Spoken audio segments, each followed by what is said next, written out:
Nguhaye ikaze. Nguhaye ikaze wowe ukunda gukurikirana ibiganiro bya Kamatoki TV. Impamvu y'ingenzi cyangwa intego yacu ni ukugusobanurira ukuri kuba kwihisha inyuma y'ibyo ubona. Ni iyihe mpamvu ituma abantu benshi bayoboka utubari, amatabi, ubusambanyi ndetse n'ibindi bibi byose biba muri iyi si?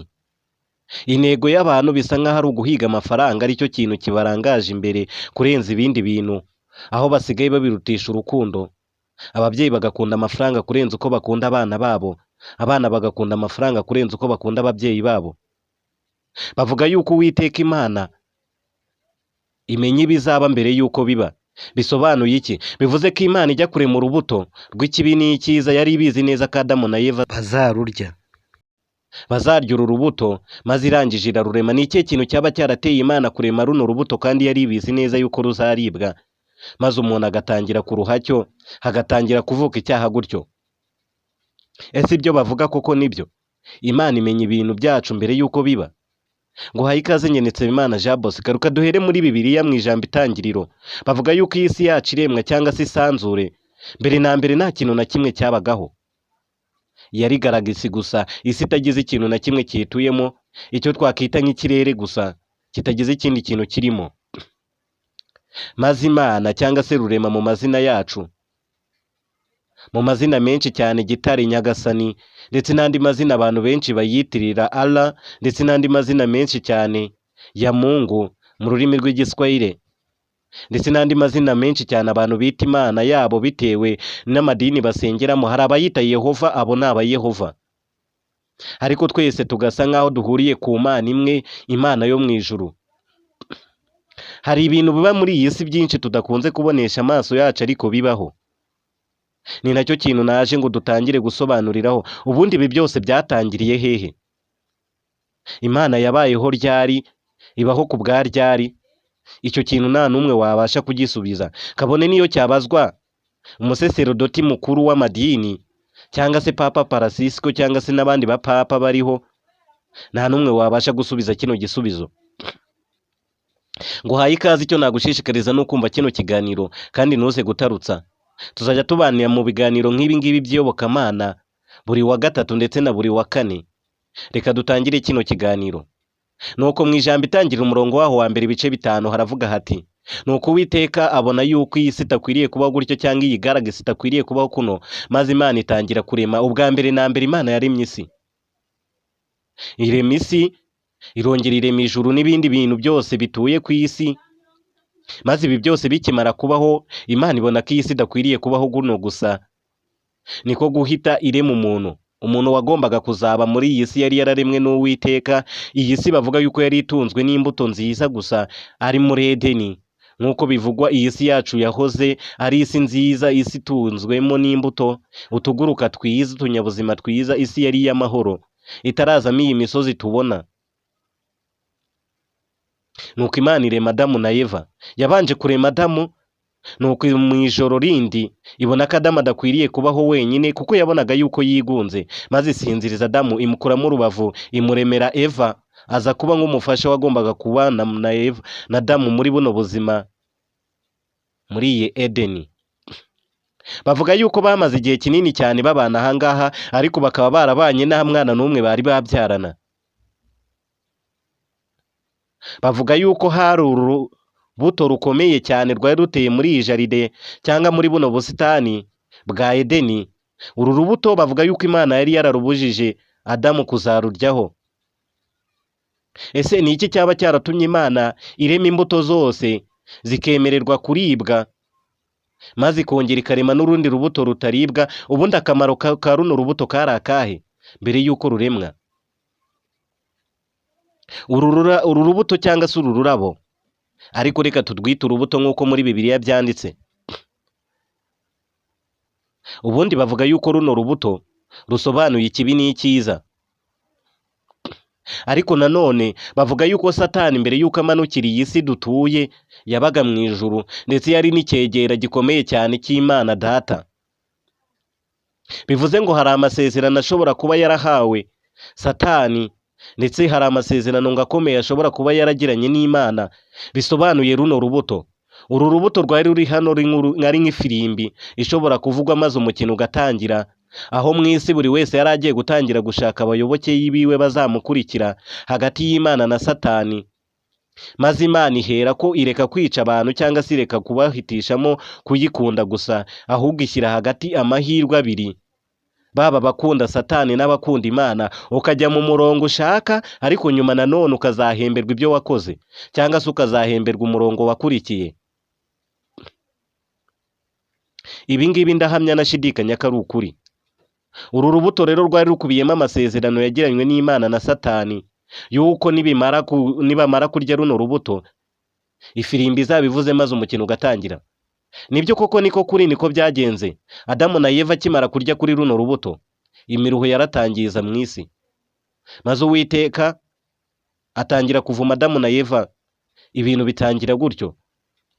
Nuko nguko twese twagiye tubaho dukomotse kuri Adamu na Eva, maze kubera rwa rubuto rwariwe dutangira gukurikira inzira mbi n'inziza, aho buri wese yaremanwe umutima umwe ariko uri mu bitekerezo byinshi cyangwa se ibitekerezo twakita bibiri. Ibi bitekerezo nta bindi ni bya bitekerezo bya wa mwuka wari ukubiye muri rwa rubuto. Tayari umuntu akimara guhabwa ubugingo, mu mutima we hahita hatangira kwinjiramo bino bintu, ubugingo bubi ndetse n'ubugingo bwiza. Ibi ni ibitekerezo bikunze kuba mu mitima yawe mu gihe hari ikintu ugiye gukora. Hakunze kuzamo umwuka w'ikibi n'icyiza uwukubwira gukora iki no kukireka. Ibi byose ni bya myuka byahereye kuri rwa rubuto, maze bikomeza kudukurikirana, bikomeza kutwokama uko tubayeho. Niyo mpamvu abantu bamwe dukura turi abana twese turi beza, ababyeyi bacu babona ko tuzavamo abana beza b'ingirakamaro.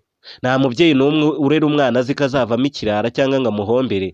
Ariko iyo dukuze buri wese atangira kugira amahitamo ye bitewe na wa mwuka mubi n'uw'icyiza uri mu mutima we. Buri wese agomba guhitamo bikurikije n'umutimanama we, maze tugatangira kurumba gutyo. Abavamo abicanyi bakaba abicanyi, abarozi bakavamo, abapfumu bakavamo, ariko bose baba barabyawe n'ababyeyi beza cyangwa se ababyeyi b'ibirara, ariko nanone batifuza ko abana babo bazabaho gutyo, ariko bikarangira duhisemo inzira mbi bitewe na ya myuka iri muri twebwe. Hari umubare we benshi cyane, haba mu bihugu dutuye mu Rwanda cyangwa no hanze yarwo, hari umubare w'abantu benshi banywa itabi. Itabi biba byanditseho yuko rino tabi ryica, ariko hari abemera kuyoboka iryo tabi. Hari n'abandi bemeye kuryirinda bakarinda ubuzima bwabo, ariko nanone bitavuze yuko umuntu utaranyweye itabi atapfa. Hari igihe rimwe na rimwe umuntu wanyweye itabi arama kurenza utararinyweye. Nyamara ku itabi byanditseho yuko iri tabi rihitana ubuzima bw'umuntu, ariko umwe utararinyweye, utaranyweye inzoga, wirinze cyangwa se w'umukristo agapfa vuba kurenza uwataririnze. Bavuga ko Satani akoresha bimwe mu bimenyetso byinshi cyane bituma ararura abantu kukwegereza ibintu ukeneye wowe ubwawe. Nimba ari irari ugira akakwegereza abakobwa, nimba ari irari ry'itabi akarikwegereza, ndetse akagucira inzira nyinshi zishobora gutuma ubona amafaranga kugira ngo ubashe kwihuza na bya bintu bibi. Aha ngaha biba bisa nk'aho ari uguhatana. Imana yikoresha umwuka mwiza ikugarura mu nzira zayo, ariko nanone ibimenyetso by'Imana byo biratinda cyane kurenza ibya Satani, kuko ku munsi inshuro bwira ubonye ibyiza cyangwa inshuro bwira ukoze ibyiza ni nkeya cyane kurenza inshuro bwira ukoze ibibi. Bivuze ko Satani afite imbaraga nyinshi cyane mu kurarura abantu cyangwa se mu kwiyegereza abantu. Muri iyi si hari imyuka itambatamba mu kirere amanywa n'amajoro. Hari imyuka ibihumbi n'amagana bitambatamba hano mu kirere biyobya ubwenge bwa muntu. Uwemeye kuyoba akayoba, uwo nguwo aba abaye igicibwa cyangwa se aba abaye uwa Satani. Hari ibintu byinshi bagenzi bacu cyangwa n'abandi bashobora kukurarura bakakujyanamo, maze bino bintu bikazatera kurimbuka kawe. Ni irihe herezo riri inyuma y'ibi ngibi? Nyuma y'uko abayoboke benshi bazaba bagiye kwa Satani, cyangwa se nyuma y'uko abayoboke benshi bazaba bagiye ku Mana, ni irihe herezo rizaba riri kuri ibi ngibi? Ni ukubera iki Imana yishimiye yuko twebwe cyangwa se yahisemo kino kintu kutureka, maze Satani akadukorera ibyo yiboneye? Ariko Imana yaravuze ati mbahaye imbaraga kandi uzanyenera azambona. Iyo ukeneye Uwiteka kugira ngo wivane muri ibyo bintu. Bavuga ko Imana idahatana, ahubwo ikoresha bimwe mu bimenyetso byayo, kuko Imana ngo iramutse ishatse guhatana abantu bose ab'Imana ndetse Satani akaba yabura abayoboke, ariko Imana yatanze uburenganzira, uzashaka kujya kwa Satani imuha ikaze, n'ushaka kuza mu ijuru ryayo imuha ikaze. Iri ni ijambo iyobokamana urigezwaho na Nsabimana Jean Bosco kuri Kamatoki TV ku wa gatatu no ku wa kane. Buri gihe tuzatunyuzaho ijambo ry'Imana. Abantu benshi bakunze kwiyambaza Imana bageze mu makuba. Biragoye kuba umukire wamwibutsa ijambo ry'Imana, ni bake mu bakire bakibuka gusenga Imana, nyamara ubwo ye kera yari ari mu bukene, ubwo yifuzaga kuzatunga aya mafaranga, kuzagera aho ageze, yibutse Imana ndetse aranayambaza. Bavuga yuko iyo Satani amaze kubona yuko ugeze ku byo wifuje, ariho ahera gushuka, ndetse imbaraga ze zikikuba inshuro 10 kuri wowe, akakugabaho ibitero bitandukanye n'ibyo yakugabyeho, kugira ngo ubashe kuba umuyoboke we. Ibi ndabihamya nashidikanya ko ari ukuri cyane. Ni nayo mpamvu kuri ubu ngubu, bitewe n'uburyo isi yamaze kuraruka, abantu benshi basigaye bisora mu biyobyabwenge cyangwa se mu busambanyi, mu tubari ndetse n'ahandi hantu, basigaye baruta cyane abajya mu madini.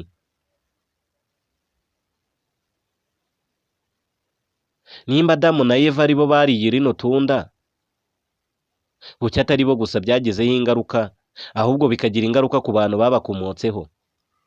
Ubusesenguzi nk'ubu ngubu, ndetse n'uburyo umuntu iyo apfuye kuri iyi si yongera akabaho, cyangwa se nimba atongera akabaho, ibi byose uzabiganirizwa neza cyane nanjye Nsabimana Jean Bosco mu kiganiro kindi gikurikira. Reka nkwifurize kugira ibihe byiza ndetse n'umunsi mwiza. Ntuzacikwe n'igice cya 2 cy'ijambo iyobokamana kuri Kamatoki TV. Nimba ushaka kujya ubona inkuru nk'izi ngizi, wakanda subscribe.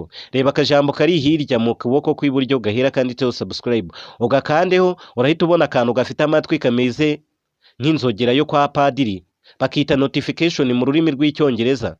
Iyo ukanze notification ni ikikwemeza